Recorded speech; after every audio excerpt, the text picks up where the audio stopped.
Pour commencer cette réflexion sur la voie du pardon, prenons un module de réflexion tripartite. La première partie, qui est le commencement de la voie du pardon, est la voie de la justice ou de la justesse. La deuxième partie, qui est sa complémentaire et son début d'expansion, est la voie de la miséricorde ou pardon universel, la compassion parfaite, l'amour parfait. La troisième partie est l'élévation naturelle de ces deux pôles dans leur fusion et son intégration dans la matière qui s'ensuit. L'unité de la conscience humaine qui s'accomplit. Voici donc un canevas, une structure pour cette réflexion toute temporelle, pour le temps présent, avec ses aléas, afin de tisser patiemment une petite toile. La voici qui se construit.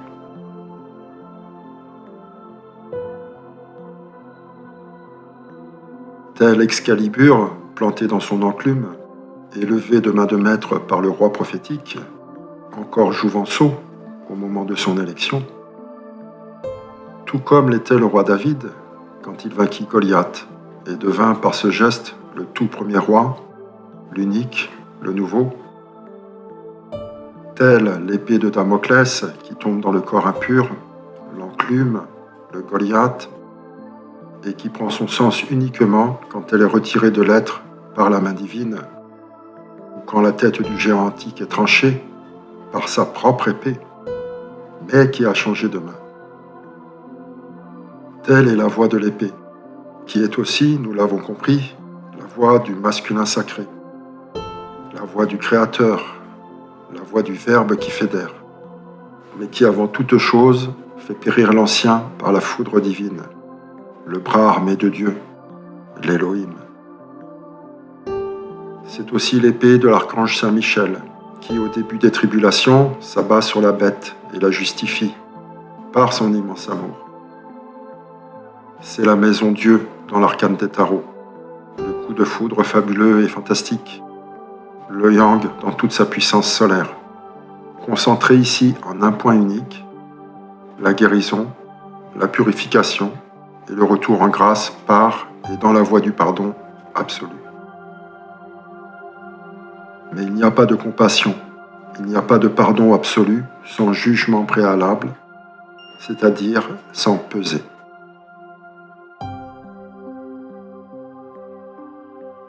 Qu'est-ce que le jugement ? Prenez le ver dans la terre. Ne rampe-t-il pas dans l'obscurité ? Ne mange-t-il pas la terre, qu'elle soit bonne ou mauvaise ? Prenez la graine enfouie dans la terre. Ne doit-elle pas se briser pour laisser le germe, encore enfoui et aveugle dans l'ombre, se dilater et pousser vers le haut, encore et encore, toujours aveugle, toujours dans l'effort ? La voie de la justice est naturelle, car tout commence par la justice, c'est-à-dire ce qui est dans l'ordre des choses, ce qui est revêtu des lois divines et des lois universelles. Toute chose naît et pousse ainsi dans la nature, et c'est aussi ainsi que l'homme et la femme naissent et poussent. D'abord, l'on est dans l'obscurité du ventre maternel. Notre chair est la chair de notre mère. Et cela arrive par la loi divine, et non par la loi des hommes, simplement parce que c'est l'Esprit divin qui a engendré ce bébé, en passant à travers le couple, qui n'y peut rien, qui pense y pouvoir quelque chose, mais cela ne fait pas de différence, puisque c'est Dieu qui a engendré cet enfant, comme il a engendré le couple géniteur avant cela, pour qu'il engendre ce nouveau petit. Et cela dès le commencement, quelle que soit l'histoire de cela, belle ou triste, nommable ou innommable, cela n'a aucune importance à la fin, puisqu'en le divin tout est conçu, tout est et tout retourne.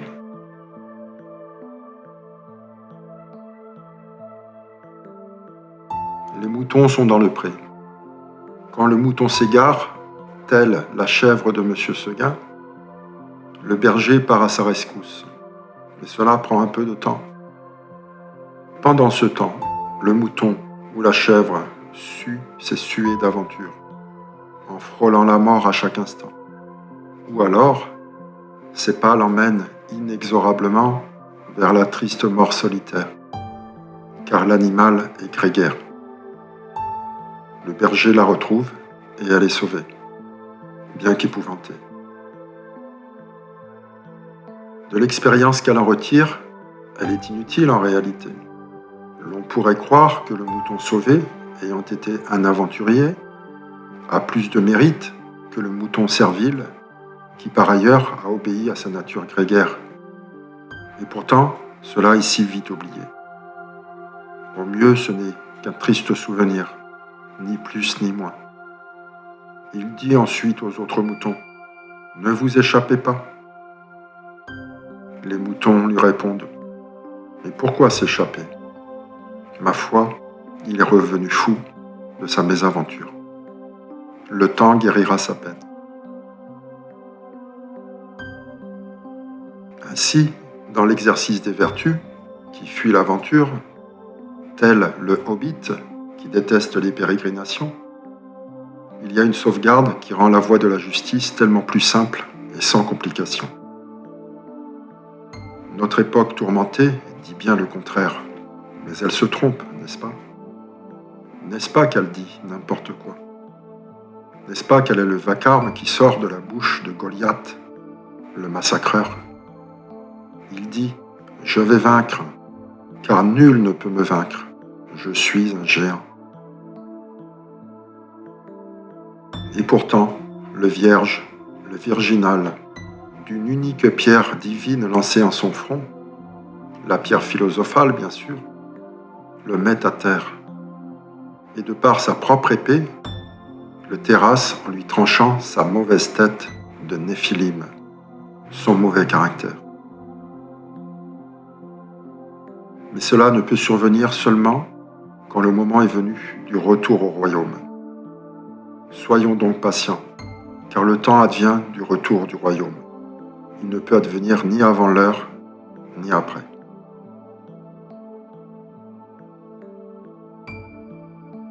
Comme la graine qui germe et qui prend le temps de percer la terre, de grandir et de se renforcer, contre toute atteinte, ou tout gel, ou toute flambée solaire, et donner son bourgeon, qui lui-même doit éclore dans la douleur pour donner la fleur, qui elle-même doit mourir pour donner le fruit. Mais un beau fruit, cela demande certaines conditions particulières. Ces conditions particulières, que ce soit le vent ou la brûlure du soleil, ou un sol infecté, elles se tiennent aussi dans la main du jardinier, dans sa droiture, dans sa science, dans son amour, dans sa fidélité à son ouvrage. Dire que la voie de la vertu est une voie naturelle, c'est dire que l'univers est vertueux par essence, par définition et au commencement de tout. C'est dire qu'il est harmonie en toutes choses. Et nous, le sommes-nous ? Sommes-nous à l'image de notre monde ? Ou encore, avons-nous la capacité de le percevoir et de l'être, et de le faire ? Les lois ordonnées par les prophètes, de toutes les religions éclairées, ont souvent été comprises comme des injonctions lapidaires et restrictives, alors qu'elles sont avant tout une description des fonctionnements inhérents à tout ce qui vit et meurt. Ce sont avant tout des cours d'alchimie élémentaire, qui nous donnent à voir cet équilibre fondamental, ce qui est bon pour le jardin et ce qui ne l'est pas. Ainsi, la voie de la justice s'éclaire, en cela qu'elle est aussi une voie du commencement dans l'apprentissage. Et à la fin, tout est juste, l'on peut le percevoir, mais tout l'a toujours été en réalité. C'est pour cela que l'on dit « Ne te plains pas quand tu pousses seul dans l'ombre, quand tu te purifies et mets toute ta force dans l'acceptation de la justice, et plus encore de la justesse, c'est-à-dire que tu mets toute ta force à pousser droit, même si tu ne vois rien autour, ni derrière, ni devant. » Mais la voie vers le plein air, nous la ressentons, si l'on se concentre bien dans le centre de l'être. L'on pressent alors l'air vif au-dessus de la terre. l'on pressent la voie au-delà des contingences temporelles de nos vies. Alors l'on sent dans tout notre être le soleil qui est déjà dans la terre et s'intensifie à mesure que l'on gravit les mottes. S'il y a un caillou, on le contourne et l'on grimpe. La voie de la justice, la voie de la justesse, c'est le tout premier apprentissage. C'est accepter que tout naît et pousse ainsi selon des lois qui sont des lois naturelles. Il est possible de partir à l'aventure et vouloir édicter ses propres lois, et l'on ne voit jamais le jour. Ou trop épuisé, à peine sorti de terre, c'est déjà la mort, sans avoir fait fleurir son cœur. C'est la voie de l'orgueilleux, de l'aventureux.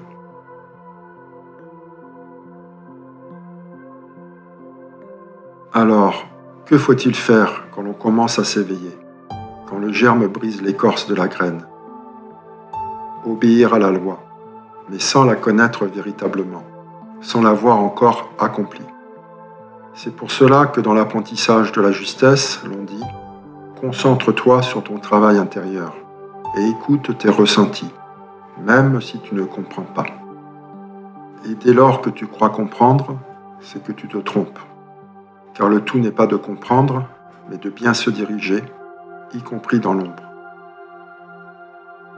Le roi David chantait « Même à marcher dans un val ténébreux, je ne crains rien, car tu es avec moi. » Comprendre, c'est prendre avec, c'est prendre sa part, mais avec l'autre. Mais tant que tu es seul dans ta chrysalide ou dans la terre enterrée, il n'y a que Dieu en toi et hors de toi pour te dire ce que tu as à faire.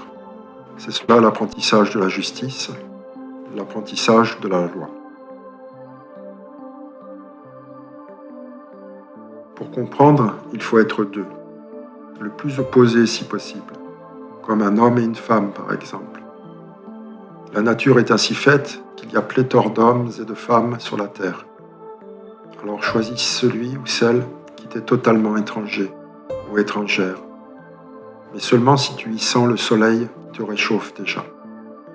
S'il n'y a pas le soleil qui te réchauffe déjà, c'est un sorcier ou une sorcière qui va te faire bouillir dans son chaudron.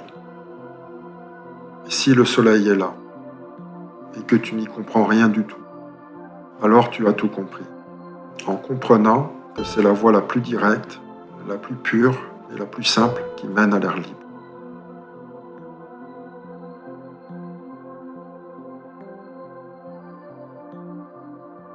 Il peut arriver parfois qu'une seule graine germe dans un arpent de terre, ou dans un hectare, ou dans 1000 hectares. Cela peut arriver dans le désert, mais les fleurs du désert ne sont-elles pas les plus belles?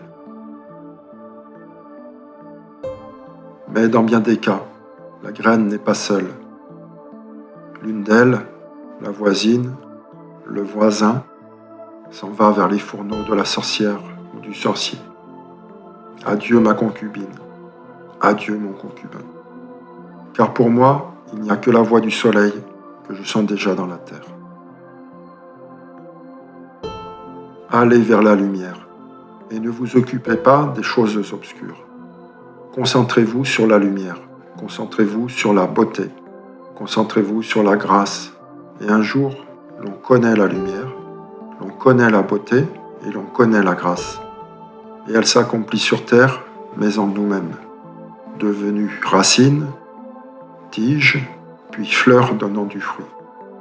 Et la gangue de la graine, elle est délaissée. Concentrez-vous sur l'obscur, et vous connaîtrez l'obscur. Mais, quoi qu'il en soit, vous ferez votre chemin dans l'obscur, que vous le vouliez ou non. Alors pourquoi en rajouter? Vous connaîtrez tout ce que vous avez à savoir sur l'obscur, ni plus, ni moins, juste le nécessaire, juste l'utile, en cela que l'obscur est le ventre de la mère divine, l'obscur est le commencement de tout, et la terre de germination. Dans la pleine acceptation de ce qui est juste et naturel, il est est alors possible d'aimer la terre, d'aimer le commencement de toute chose qui survient, et même d'aimer son incarnation. Non pas comme un glouton, jeteur de sortilèges, qui ne connaît pas la patience, et qui finit invariablement la tête en bas dans son chaudron, le regard scrutant les choses infernales. Mais le moment de l'incarnation comme le commencement d'une œuvre, l'on ne sait quoi dans un premier temps, la vocation de produire un fruit que l'on ressent en devenir, le commencement d'une transmutation en plusieurs étapes, afin que la graine produise dans le fruit qu'elle est devenue, sans graine ou plus encore. Mais cela demande du temps. La vocation de toute chose est de parvenir à son accomplissement. La vocation de l'être humain est la sanctification et la fructification. Et pour cela, il faut mourir plusieurs fois en une unique vie, jusqu'à ce que la mort soit dépassée et apparaisse être un simple sas de croissance, de transmutation et de transmission de la vie.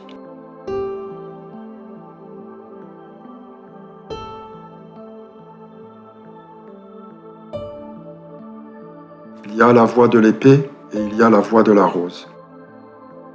La rose est le cœur de Marie, la virginale, le néant infini, pur, immense, ouvert à jamais et pour toujours. Le réceptacle sacré de tous les possibles et de tous les impossibles.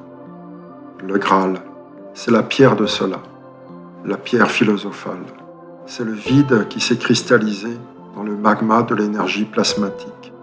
Le Graal, c'est le cellulaire, et plus encore, le monde atomique en son entier, qui recèle la lumière la plus pure, mais seulement lorsqu'il est lui-même vide et pur.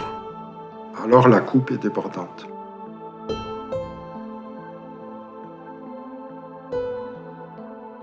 Nous sommes tous la mer en nos corps de chair et notre terre est notre mère.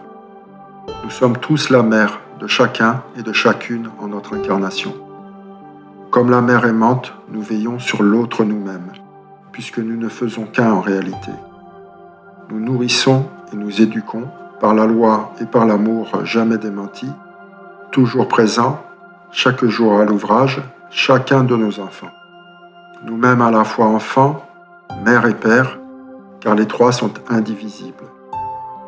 L'amour, c'est le lait maternel, le premier acte de tous après le don de la vie, et de prendre soin de la propreté du nouveau-né, et de tous ses besoins vitaux, jusqu'au jour où l'enfant sait prendre soin de lui-même.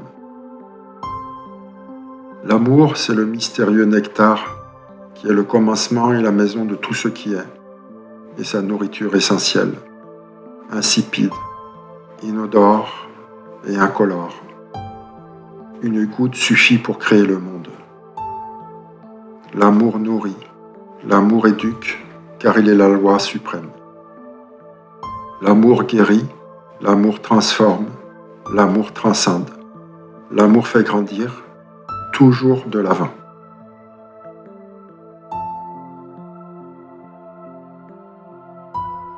Sur terre, chaque jour, il nous faut nous souvenir de cet amour qui enseigne et nourrit sans un mot. Car l'enfant a besoin de se nourrir chaque jour. Sinon, pour un seul jour sans amour, il commence à dépérir. Un malaise survient en lui. Ce malaise est naturel, car l'enfant ne peut vivre sans le lait maternel. Comme nous sommes tous la mère les uns des autres, chaque jour, nous donnons le lait divin à nos proches, sans quoi ils dépérissent. Où est le siège de l'amour dans l'être humain? L'amour, c'est la rose, et la rose, c'est le cœur de l'être humain. La nuit, les pétales se referment et le secret de la rose se repose, couvert. L'aube vient, le soleil vient, et la rose s'ouvre, dévoilant au grand jour son entièreté. Si l'on observe la rose dans la lumière du soleil, on peut y lire le secret en son cœur. Mais, de jour comme de nuit, c'est le parfum de la fleur qui toujours émane, doux le soir, et fort tant que dure le jour. Le jour et la nuit, sur la terre, c'est chaque jour, par l'astre solaire et l'astre lunaire. C'est bien réel. Le cœur rayonnant de jour comme de nuit, le secret de la rose mystique, le soleil de minuit, c'est la lumière éternelle. C'est la lumière au cœur de la pierre philosophale. Mais la pierre reste la pierre en ce monde, si ténue qu'à la fin de toute chose, elle s'évapore, délivrant la lumière du monde.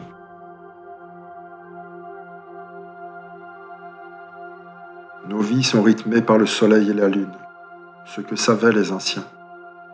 Le jour, c'est le temps de l'ouvrage à cœur ouvert et du don pour tous les enfants, nous-mêmes enfants recevant le don dans l'égalité. La nuit, c'est le temps du repos et de l'alcôve, du couple sacré. Comme leurs cœurs purs sont unis en un seul, c'est le temps du secret de l'alcôve pour les amants éternels. Mais toujours le parfum emplit la maison et la bénit. Le parfum est dans les murs, le parfum est dans les chaises, le parfum est dans les vêtements, le parfum est dans les draps, le parfum est dans la chair, de jour comme de nuit.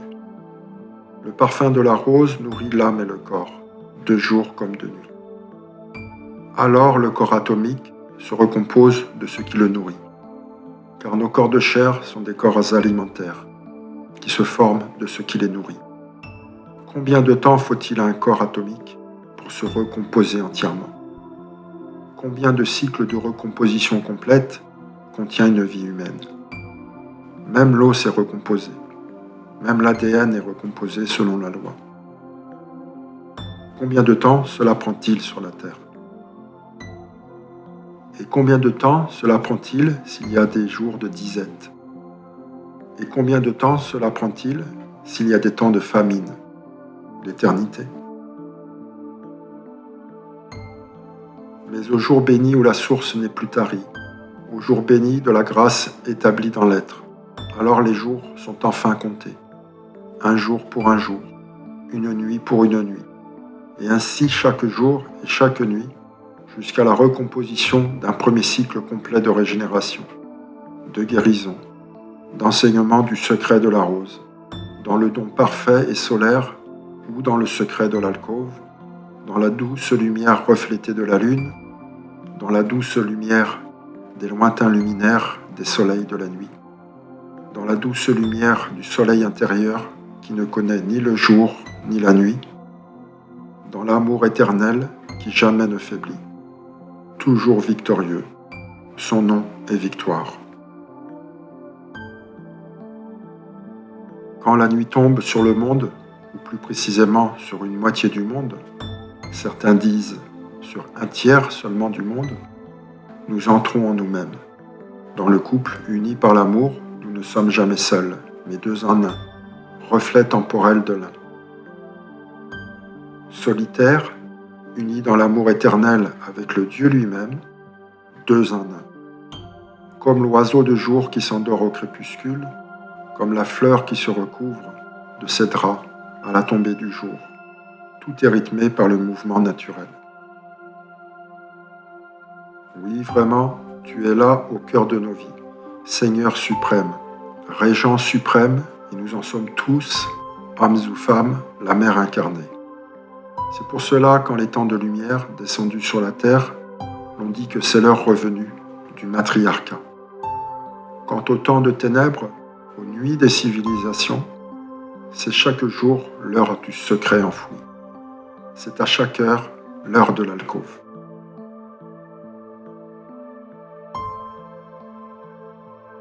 À minuit, le nouveau-né pleure. Il crie car il a faim. La mère se lève, un peu endormie, et lui donne son lait. Combien de fois dans la nuit faut-il se lever pour nourrir le nouveau-né? Quand la nuit dure 1000 ans, bien des nouveau-nés ont grandi et ont appris à se nourrir par eux-mêmes. Mais toujours un nouvel orphelin surgit, pleurant et criant dans la nuit, car il a faim et demande à vivre. Simplement. Alors la mère est bien fatiguée. Elle attend patiemment la fin de la grande nuit. Elle puise sa force dans l'amour. C'est le temps du labeur incessant, du labeur qui construit, qui éduque, qui élève, qui nourrit. Cela, c'est quand la mère effectue correctement son travail. C'est quand la rose s'est épanouie et subsiste dans l'être. L'enfant tombe-t-il malade? Il faut encore le guérir de surcroît et la veille se rallonge. Mais quand la mère aime à veiller sur l'enfant, alors la loi est respectée et tout pousse et croît comme la nature l'a ordonné. Car tout naît, pousse et croît, et meurt et renaît, différent, autre, dans le monde, que ce soit le jour ou que ce soit la nuit.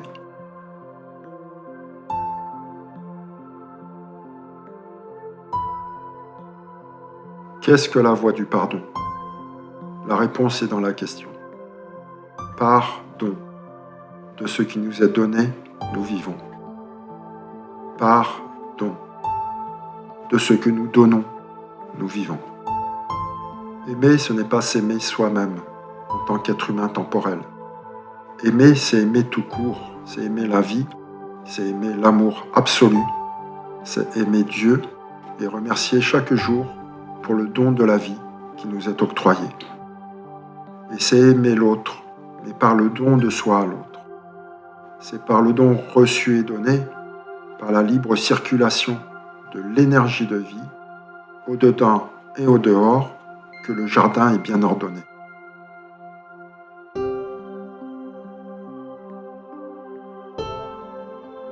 Avez-vous un don naturel? Êtes-vous un artiste? Quel est votre don? Vous l'avez reçu, mais avez-vous remercié pour cela?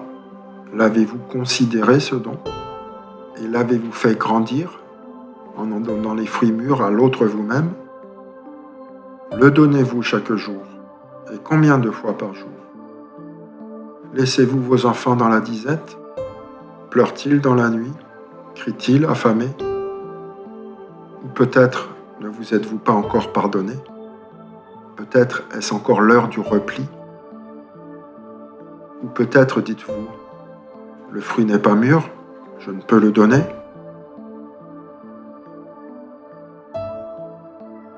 Mais le nectar, l'amour qui fait grandir le talent, qui fait éclore la fleur et qui fait mûrir le fruit. Cet amour est toujours présent en toute chose et en tout être. Il n'y a pas de temps ou de saison pour aimer et pour donner cela en partage. Quel est cet art qui nous justifie tous, si ce n'est l'art de vivre et l'art d'aimer? La lumière ne doit pas être mise sous le boisseau, mais posée sur la table pour éclairer tous les invités. Le pardon, c'est la fraternité retrouvée. As-tu des ennemis? Alors le roi David chante. Tu dresses la table à la face de mes ennemis. Tu oins mes cheveux d'huile. Comme la Vierge sage, tu veilles à ce que la lampe soit toujours pleine. Mais quand l'huile a pénétré jusqu'à l'os, la chrismation, la résilience parfaite et complète de l'ADN, alors la lampe est toujours remplie. Mais avant que cela ne se produise, il faut endurer la grâce et des cycles entiers de régénération. C'est pour cela que l'on dit que sur la terre, dans nos faiblesses humaines, même quand la grâce est survenue, l'amour se travaille chaque jour. L'onction est toujours plus profonde. La résilience est toujours plus profonde. Même accomplie, car l'onction ne connaît aucune limite. Et toujours l'ennemi se dresse, jusqu'à la fin des temps. C'est de nouveau le travail du guerrier, et l'on revient dans la voie de l'épée, quand bien même la rose s'est épanouie. Les deux voies sont mariées, elles ne forment qu'une voie. La loi et l'amour sont mariés, quand la loi est l'amour, et quand l'amour est la loi. C'est la voie centrale, la voie de l'élan du cœur. Mais avant d'agir selon sa loi, il faut bien méditer et réfléchir sur cette loi.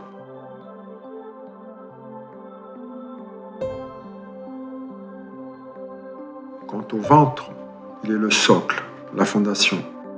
C'est de là que vient la force de l'être. C'est de là que vient la cohésion de sa structure. Lorsque la force est accomplie dans l'être, lorsque la terre est pure et bien nourrie, alors la pousse peut se libérer et croître en force et en santé.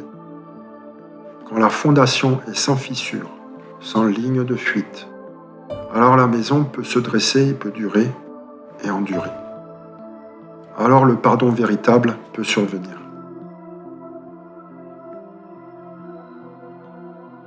Combien de fois faut-il pardonner à l'ennemi qui en veut à votre talent? Une fois suffit en réalité, quand la force est établie. Mais avant cela, il y a matière à résoudre.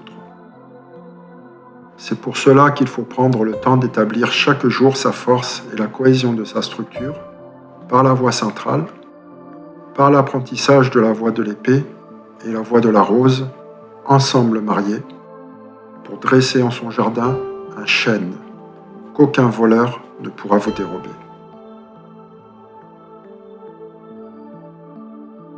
Alors le grand pardon est possible, le pardon véritable est accompli, et l'être est libéré dans sa totalité.